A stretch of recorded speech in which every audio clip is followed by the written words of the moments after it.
बंगला देश का 2026 का इलेक्शन ये कोई आम इलेक्शन नहीं था।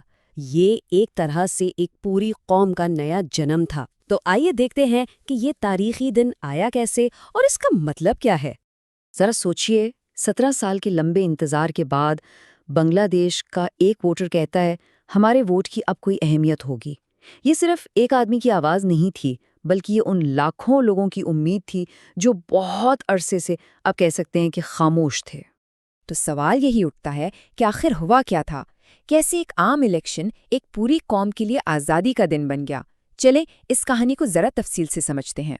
तो बात शुरू होती है एक सवाल से, क्या ये वाकई एक कौम का नया जन्म था?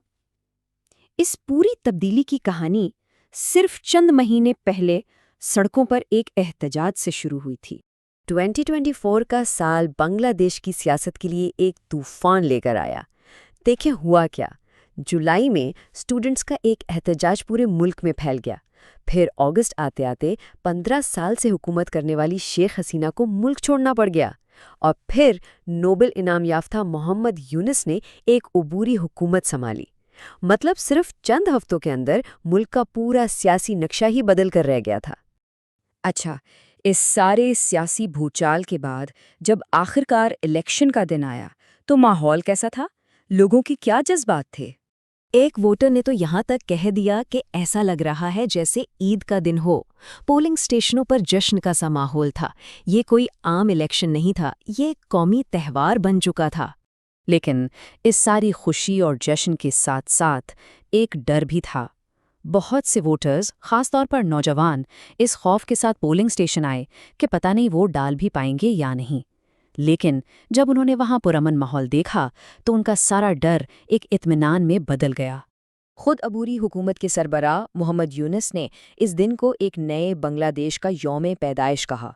उनके अल्फाज में ये एक डरावने ख्वाब का खात्मा था और एक नई सुबह की शुरुआत। और ये सिर्फ मकामी लोगों के जज्बात नहीं थे, जो बैनुल-अक़वामी मुबस्सिरीन वहाँ मौजूद थे, उन्होंने भी इस बात की तस्दीक की कि अवाम में एक ज़बरदस्त जोशो खरूश था। इससे ये बात और भी पक्की हो गई कि ये इलेक्शन वाकई लोगों की मर्जी का आईनादार था। अच्छा, यहाँ एक बहुत दिलचस्प बात है। इस दिन लोग सिर्फ अपने नुमाइंदे नहीं चुन रहे थे, वो इससे भी कुछ बड़ा कर रहे थे। वो बांग्लादेश के मुस्तकबिल के पूरे सिस्टम पर अपना फैसला सुना रहे थे। यानी पार्लियामेंट के इलेक्शन के साथ साथ वोटर्स को एक और बैलेट पेपर दिया गया था, और उस पर जो फैसला होना था वो शायद उम्मीदवारों को चुनने से भी ज्यादा अहम था। तो हुआ ये कि वोटर्स को 2 बैलेट पेपर मिले। एक तो नॉर्मल पार्लियामेंट के लिए और दूसरा था गुलाबी रंग का, जो एक आईनी रेफरेंडम के लिए था। इसमें पूछा क्या जा रहा था? चीज़ें जैसे वज़ीर आज़म सिर्फ 2 बार बन सकेगा, पार्लियामेंट का एक और हाउस होगा और इलेक्शन के लिए एक गैर जानिबदार हुकूमत वापस लाई जाएगी। मतलब ये सिर्फ छोटी मोटी तब्दीलियां नहीं थीं, ये तो बांग्लादेश की सियासत के पूरे असूलों को दोबारा लिखने की बात थी। तो फिर अवाम ने फैसला क्या सुनाया? चले अब सीधा नताइज पर आते हैं। पहली और सबसे अहम बात, टर्नआउट 55% से भी ज़्यादा। ये पिछले मुतनाज़ा इलेक्शन के मुकाबले में बहुत ज़्यादा था और इस बात का साफ इशारा था कि लोग इस बार वाकई तब्दीली के लिए निकले हैं। और नताइज वो तो बिल्कुल वाज़ेह थे। बांग्लादेश नेशनलिस्ट पार्टी यानी बीएनपी ने 300 में से 209 सीटें जीतकर क्लीन स्वीप कर लिया। जमात-ए इस्लामी का इत्तेहाद काफ़ी पीछे रह गया। तो नतीजा बिल्कुल साफ था। तकरीबन 20 साल के लंबे अरसे बाद बीएनपी हुकूमत में वापस आ गई थी।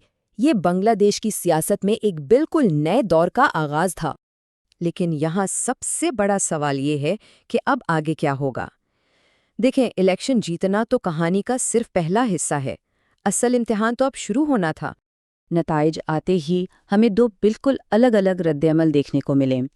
एक तरफ भारत के वज़ीर आज़म ने नई हुकूमत को मुबारकबाद भेजी, तो दूसरी तरफ साबिक वज़ीर आज़म शेख हसीना ने पूरे इलेक्शन को ही एक ड्रामा कहकर मुस्तरद कर दिया। और यहीं से इस सियासी कशमकश का आगाज़ हुआ जिसका नई हुकूमत को सामना करना था। माहिरीन इस सूरत हाल को तवक्कात का तज़ाद या पैराडॉक्स ऑफ एक्सपेक्टेशंस कहते हैं। मतलब ये कि जब कोई इंकलाब आता है तो अवाम फ़ौरन सब कुछ ठीक होने की उम्मीद लगा लेते हैं। वो ये भूल जाते हैं कि नई हुकूमत को विरासत में एक कमज़ोर मईशत और टूटे फूटे इदारे मिलते हैं। بنگلہ دیش میں بھی بالکل یہی ہو رہا تھا۔ لوگوں کی امیدیں تو آسمان کو چھو رہی تھیں، لیکن زمینی حقیقت کچھ اور ہی تھی۔ اور یہ چیلنجز صرف خیالی نہیں ہیں، یہ بالکل حقیقی ہیں۔ جیسا کہ یہ گراف دکھا رہا ہے، مہنگائی پچھلے 20 سال کی اوسط سے کہیں زیادہ ہے۔ اس کا سیدھا مطلب یہ ہے کہ عام آدمی کی زندگی بہت مشکل ہو چکی ہے، اور یہی نئی حکومت کا پہلا اور شاید سب سے بڑا امتحان ہے۔ پھر آتا ہے غربت کا مسئلہ۔ کئی سال کی محنت کے بعد غربت کم ہو رہی تھی، لیکن اب یہ دوبارہ بڑھنے لگی ہے۔ یہ ایک بہت خطرناک بات ہے، کیونکہ جن لوگوں نے تبدیلی کے لیے ووٹ دیا ہے وہ فوری طور پر اپنی زندگی میں بہتری چاہتے ہیں، تو نئی حکومت پر پریشر بہت زیادہ ہے۔